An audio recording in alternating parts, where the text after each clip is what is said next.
तो फाइनली बच्चों कक्षा 12 भूगोल में जो महत्वपूर्ण क्वेश्चंस हैं उनकी सीरीज भी चैप्टर वाइज शुरू हो चुकी है। और आज के इस वीडियो में मैं आपको कक्षा 12 जियोग्राफी के जो इम्पोर्टेंट क्वेश्चंस हैं वो इस वीडियो के अंदर बताने वाला हूं, जिसमें चैप्टर नंबर 1 है हमारा मानव भूगोल प्रति एवं विषय क्षेत्र। तो मानव भूगोल प्रकृति एवं विषय क्षेत्र है, ये चैप्टर का नाम है। और इस चैप्टर के अंदर जितने भी आपके मोस्ट इम्पोर्टेंट क्वेश्चंस हैं वो इस वीडियो के अंदर मैं आपको बताने वाला हूं, तो वीडियो को आपको पूरा देखना है। अगर आपने ये क्वेश्चंस अच्छे से आपने तैयार कर लिए तो इनके अलावा एक भी क्वेश्चंस आपको बोर्ड परीक्षा 2023 में इनके अलावा आपके एक भी क्वेश्चन नहीं आएगा।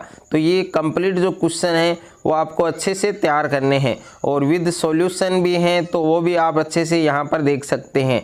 तो इसमें पहला प्रश्न है आपके कि मानव भूगोल की परिभाषा दीजिए। सबसे इम्पोर्टेंट क्वेश्चन है इस चैप्टर का।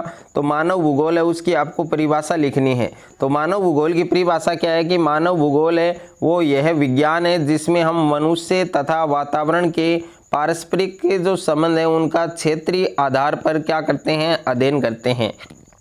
और रेटजेल के अनुसार मानव भूगोल मानवीय समाजों और धरातल के बीच जो भी संबंध है उसका संश्लेषित अध्ययन है। और मानव भूगोल भौगोलिक वातावरण और मानवीय क्रियाओं के अंतर संबंधों तथा विभिन्नताओं का अध्ययन है। तो ये आपको मानव भूगोल की परिभाषा लिखनी है। और उसके बाद में दूसरा प्रश्न पूछा गया है आपको कि मानव भूगोल के उप क्षेत्र कौन कौन से हैं। तो मानव भूगोल है उसके उप क्षेत्र है वो आपके निम्नलिखित हैं, जिसमें पहला है आपके सांस्कृतिक भूगोल, दूसरा है आपके सामाजिक भूगोल, तीसरा है आपके नगरीय भूगोल, और चौथा है आपके राजनीतिक भूगोल, और पांचवा है आपके जनसंख्या भूगोल, और सातवां है आपके आवास भूगोल, और आठवां है आर्थिक भूगोल, और नौवां है आपके चिकित्सा भूगोल। और उसके बाद में तीसरा प्रश्न आपको पूछा गया है कि मानव भूगोल के प्रमुख उपागम कौन से हैं।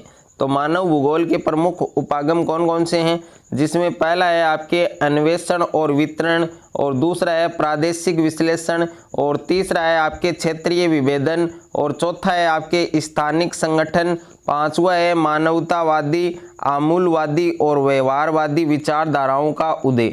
और उसके बाद में नेक्स्ट है भूगोल में उत्तर आधुनिकवाद। उसके बाद में प्रश्न संख्या 4 है कि प्रौद्योगिकी के विकास के लिए प्रकृति का ज्ञान किस प्रकार महत्वपूर्ण है। उपयुक्त उदाहरण के द्वारा आपको इसको स्पष्ट करना है। तो ये आप कंप्लीट देख सकते हैं और इसमें 3 पॉइंट है मेन, तो ये 3 पॉइंट आपको अच्छे से याद करने हैं। और उसके बाद में 5वां प्रश्न है आपके कि प्रकृति पर मानव प्रयासों की छाप है वो स्पष्ट दिखाई देती है। उपयुक्त उदाहरण के द्वारा आपको स्पष्ट करना है। तो इसका आंसर भी आप देख सकते हैं, कंप्लीट ये आंसर आपको अच्छे से याद करना है और साथ साथ में ये आप नोटबुक में इनको लिख सकते हैं। सबसे इम्पोर्टेंट क्वेश्चन है ये आपके। और उसके बाद में प्रश्न संख्या 6 है आपके कि निश्चयवाद की अवधारणा की 3 विशेषताओं का उल्लेख कीजिए और या मानव के प्राकृतिक करण को उदाहरण सहित आपको समझाना है। तो निश्चयवाद की जो अवधारणा है उसकी आप विशेषता देख सकते हैं। इसमें टोटल 4 विशेषताएं हैं जो आपको अच्छे से याद करनी है।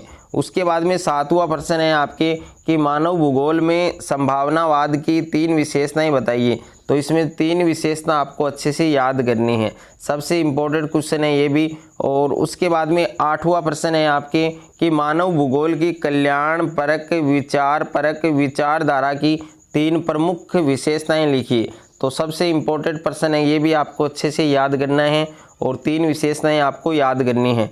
उसके बाद में प्रश्न संख्या 9 है कि मानव भूगोल के अध्ययन के लिए लूसियन फेब्रेवे ने किस विचारधारा का अनुसरण किया और इस विचारधारा की 2 विशेषताओं का उल्लेख कीजिए। तो इसमें देख सकते हैं आप टोटल आपको 5 विशेषताएं दे रखी हैं। ये 5 विशेषताएं आपको अच्छे से याद करनी है। और प्रश्न संख्या 10 है कि नियतिवाद तथा संभववाद में अंतर स्पष्ट कीजिए। तो संभववाद और नियतिवाद है उसमें अंतर है, ये भी आपके इस बार एग्जाम में आ सकता है, तो अच्छे से आपको ये अंतर भी याद करना है।